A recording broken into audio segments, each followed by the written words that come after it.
జై తెలంగాణ. అందరికీ నమస్కారం. సో ఒకసారి మన బ్యానర్లో చూసినట్లయితే మనం తెలంగాణ అంటేనే మనం ఒక బతుకమ్మ సంస్కృతి అనేది మనందరం కూడా గుర్తు చేసుకుంటాం. మన కల్చర్లో ఒక పార్ట్. తెలంగాణ అంటే ఒక దసరా, ఒక బతుకమ్మ, అదేవిధంగా ఒక బోనాలు, ఈ సంస్కృతి ఉంటుంది. దీనిలో మనం ఒకసారి గమనించినట్లయితే బతుకమ్మ పండుగ ఒక పవిత్రంగా గౌరీదేవిని కొలిచేటువంటి సంస్కృతి, బతుకమ్మ పూల పండుగ చేసుకునే సంస్కృతి ఈరోజు మన తెలంగాణది. అదంతా కూడా మన ఆడబిడ్డలు చేస్తూ ఉంటారు. బోనాలను నెత్తి మీద పెట్టుకొని ఈరోజు దేవతను కొలిచేటువంటి సంస్కృతి మనది. ఆ బోనాలను పెట్టుకున్నది ఒక స్త్రీ. అది అట్లా మనం గౌరవించుకుంటాం స్త్రీలను. అదే ఆంధ్రప్రదేశ్ విషయానికి వచ్చినట్లయితే వాళ్ళ సంస్కృతి ఏంటి అంటే భోగం మేళం, లేకపోతే రికార్డింగ్ డ్యాన్సులు. సంక్రాంతికి ఈ మధ్య కొత్త కల్చర్ స్టార్ట్ అయింది. మన తెలంగాణ నుంచి కూడా సంక్రాంతికి పోతున్నారు. ఎందుకు? కోడి పందాలు చూడడానికి మనం అనుకుంటున్నాం. కాదు, అక్కడ పోతే రికార్డింగ్ డ్యాన్సులు, భోగం మేళాలు ఉంటాయి, అవి చూడడానికి పోతుందని చెప్పేసి తెలుస్తూ ఉంది. నేను చాలా కొంతమంది పిల్లలు అయినా ఏంద్ర ఎంజాయ్ చేసిరా అని చెప్పేసి అంటే, అన్న ఈరోజు అర్ధరాత్రి రికార్డింగ్ డ్యాన్స్ ఉంటాడన్నా, అటు చూడాలన్నా అని నాకు ఫోన్ చెప్తా ఉంటారు. అంటే గలాంటి సంస్కృతి ఈరోజు ఆంధ్రప్రదేశ్ సంబంధించిన సంస్కృతి.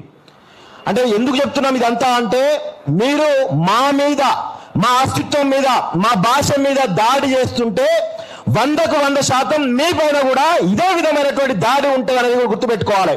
ఖచ్చితంగా మీ నీచమైనటువంటి చరిత్ర, మీ నీచమైనటువంటి సంస్కృతిని కూడా చెప్పాల్సిన అవసరం ఉంటుంది. ఇది మేము చెప్తున్నాం.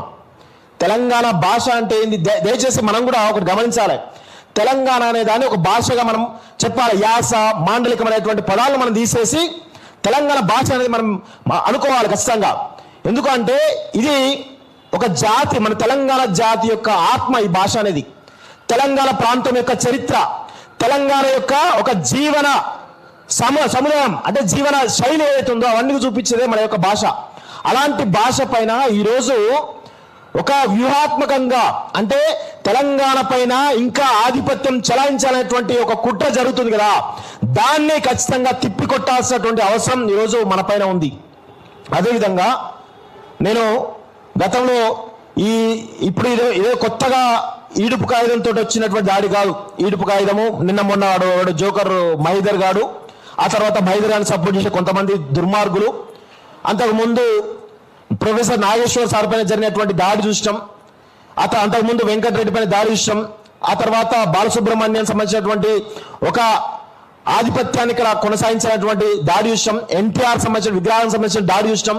ఇలా చెప్పుకుంటూ పోతా ఉంటే 2014లో కేసీఆర్ ముఖ్యమంత్రి అయినప్పటి నుంచి ఇప్పటి వరకు కూడా, తెలంగాణ రాష్ట్రం వచ్చినప్పటి నుంచి ఇప్పటి వరకు కూడా 13 సంవత్సరాల కాలంలో కూడా ఈ దాడి కొనసాగుతూనే ఉన్నది.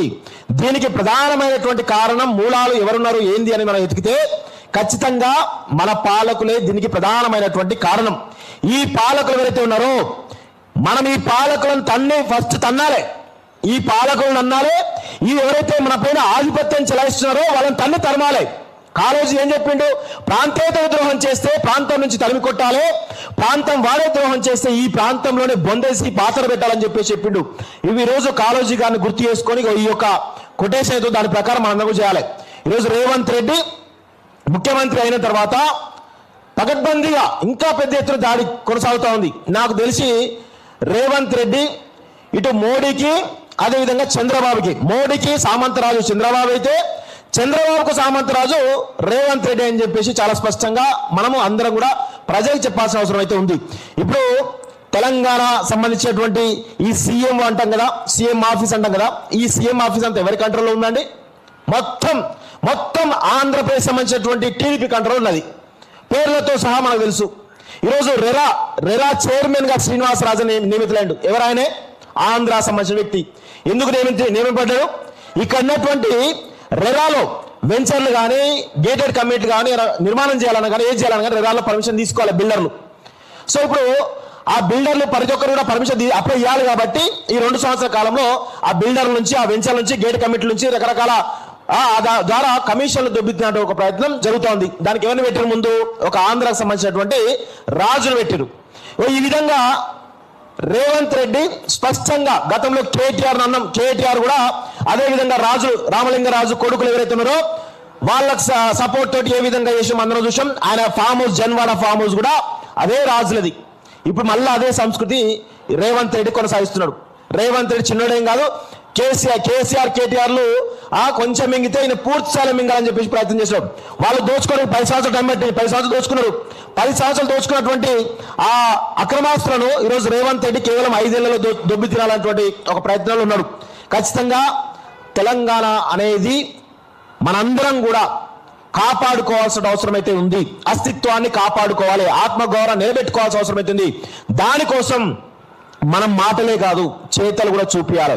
నేను అదే చెప్తున్నాను, ఒక్కడన్నా ఎవరినన్నా ఒక్కరిని ఖచ్చితంగా మెత్తగా తంతం బరాబర్ తంతం మహిదర్ గారు ఎవరైతున్నాడో వాడిని ఖచ్చితంగా, వాడు ఆల్రెడీ వైజాగ్ పోయిందని చెప్పేసి తెలుస్తా ఉంది. వాడు ఎప్పటికైనా రావాల్సిందే, తట్టా బుట్టా సర్దుకోవడానికైనా ఇక్కడ రావాల్సిందే, ఎక్కడ రావాల్సిందే. వాడు వస్తే ఖచ్చితంగా వాడిని తన్ని తరుముతాం. మేము ఒకటే అడుగుతున్నాం, మీరు ఆంధ్రప్రదేశ్ సంబంధించినటువంటి ప్రజలకు మీరు రాజధాని కట్టించుకోవాలి, మీ రాజధాని మీకు ఉండాలి అనేటువంటి సోయి ఉందా అని అడుగుతున్నాం. తెలంగాణ ఆంధ్రప్రదేశ్ సంబంధించిన ప్రజలకి మీ పాలకులు మీరు క్వశ్చన్ చేయండి. మా గురించి మేము ఆలోచించుకుంటాం. మా తెలంగాణ పునర్నిర్మాణం ఎట్లా చేసుకోవాలి, మా తెలంగాణ సంబంధించిన పాలకులు మేము ఎట్లా మెడలు వంచి పని చేయించుకోవాలనేటువంటి దాంట్లో మేము ముందు వరుసలో ఉన్నాం. ప్రశ్నిస్తూనే బతుకుతాం, ప్రశ్నిస్తూనే ఉంటాం కూడా. అదేవిధంగా ఆంధ్రప్రదేశ్లో మీకు రాజధాని కట్టుకునేటువంటి చావ గాని పాలకులు ఉన్నటువంటి ఈ రాష్ట్రంలో ఈరోజు మీ రాష్ట్రం గురించి ఆలోచించుకోకుండా, మీ రాష్ట్ర పరిపాలకులు ఎవరైతే చాతకంతని ప్రశ్నించకుండా ఈరోజు తెలంగాణ అస్తిత్వం పైన, తెలంగాణ భాష పైన, తెలంగాణ ఆత్మగౌరవం పైన మీరు మాట్లాడుతా అంటే మేము ఎట్లా ఊరుకుంటాం? మేము ఒకటే అడుగుతున్నాం, మీ ప్రాంతం గురించి మీరు కొట్లాడండి, అవసరమైతే మేము కూడా సపోర్ట్ చేస్తాం. మీ అమరావతికి వచ్చి మేము కూడా మీ వాయిస్గా మేము వినిపిస్తాం. కానీ మా తెలంగాణ భాష మీద, మా సంస్కృతి మీద, మా అస్తిత్వం మీద దాడి చేస్తామంటే ఖచ్చితంగా ఫిజికల్ గా ప్రతి దాడి ఉంటది అనేది గుర్తుపెట్టుకోండి. ఫిజికల్ గా ఉంటది. వార్నింగ్ చెప్తున్నాం. మొన్న మా శంకర్ ఎవరు ఒక మానసిక స్థితి బాగాలేనటువంటి ఆమె, ఎవరు హీరోయిన్ కదా, హీరోయినా వ్యాంపకరం చేస్తుందా, ఎవరో ఆమె పైన ఆమె ఏమన్నది, తెలంగాణ గురించి, తెలంగాణ ఎవరు ఆజాదీ కాశ్మీర్తో పోల్చింది. ఆమె పోలిస్తే ఈయన ఒక స్టోరీ చేసాడు శంకర్, చేస్తే ఆమె తమ్ముడు అనుకుంటూ మాట్లాడింది. ఆయన పాపం అవమానం అనిపించింది.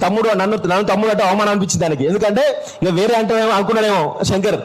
సో నేను ఆ తర్వాత ఆమె ప్రొఫైల్ చూస్తే మొత్తం ఆమె యొక్క మానసిక స్థితి సరిగా లేదని అనిపించింది. ఆమెకు ఒకసారి మైగ్రేన్ అంటది, ఒకసారి పిచ్చి పిచ్చి ఏడుస్తుంది, ఒకసారి పిచ్చి పిచ్చి చేస్తుంది, ఒకసారి నాకు సంబంధం లేదంటది, ఏదో అంటది. అలాంటి మానసిక స్థితి సరిగా లేనటువంటి వాళ్ళు ఈరోజు మన తెలంగాణ గురించి, మన తెలంగాణ భాష గురించి, అస్తిత్వం గురించి మాట్లాడుతూ ఉన్నారు. ఇలాంటి వాటిని ఖచ్చితంగా తెలంగాణ సమాజం సహించదు, పూర్తిగా ఖండిస్తుంది. దయచేసి మా తెలంగాణ అనేది యుగాల చరిత్ర, ఇది యుగాల చరిత్ర మీద ఆధారపడి ఈరోజు మన నిర్మాణం జరిగింది. తెలంగాణ గురించి చెప్పాలంటే ఈ ప్రపంచానికే ఉద్యమ పాఠాలు నేర్పినటువంటి గడ్డ ఇది. మావోయిస్ట్ ఉద్యమం కావచ్చు, వందే మాతర ఉద్యమం కావచ్చు, తెలంగాణ ఉద్యమం కావచ్చు, కమ్యూనిస్ట్ ఉద్యమం కావచ్చు, ఏ ఉద్యమం తీసుకోండి, స్వాతంత్ర ఉద్యమం నుంచి మొదలెట్టుకుంటే ఏదైనా సరే ప్రతి ఉద్యమానికి ఈరోజు ఆయువు పట్టునిచ్చింది తెలంగాణ అనేది గుర్తుపెట్టుకోవాలి. అలాంటి చరిత్ర, అంటే మన తెలంగాణ గురించి చెప్పాలంటే పుంకాలుగా చరిత్రలు బయటకు వస్తాయి, పుంకాలు ఉద్యమకాలు బయటకు వస్తారు, పుంకాలుగా ఇక్కడ పాటలు బయటకు వస్తాయి, ఇక్కడ జానపదాలు బయటకు వస్తాయి, ఇక్కడ కళాకారులు మేధావులు అనేక రకాలుగా బయటకు వస్తారు. కానీ ఆంధ్రప్రదేశ్ గురించి మాట్లాడదామంటే ఏమొస్తాయి? భోగం మేళాలు వస్తాయి, రికార్డింగ్ డాన్సులు వస్తాయి, ఇంకా రకరకాల చరిత్రలు చెప్పుకుంటే సిగ్గు అవుతుంది. అలాంటి చరిత్రలు బయటకు వస్తాయి. తెలుసుకోండి తెలంగాణ చరిత్ర ఏంటిది, తెలంగాణ ఉద్యమ నేపథ్యం ఏంటిది, ఇక్కడ జరిగినటువంటి ఉద్యమాలు ఏంటివి, అవన్నీ కూడా తెలుసుకుంటే కొంచెం జ్ఞానం వస్తుంది. ఇప్పటికైనా తెలంగాణ భాష మీద, తెలంగాణ అస్తిత్వం మీద, తెలంగాణ ఆత్మగౌరవం మీద దాడి చేస్తాం, అవాకులు చెవాకులు పేరుస్తామంటే ఖచ్చితంగా ప్రతి దాడి ఫిజికల్ గా ఉంటది అనేది మరొకసారి నేను వార్నింగ్ ఇస్తూ ఈ అవకాశం ఇచ్చినటువంటి ఈ వేదికకు ధన్యవాదాలు. జై తెలంగాణ.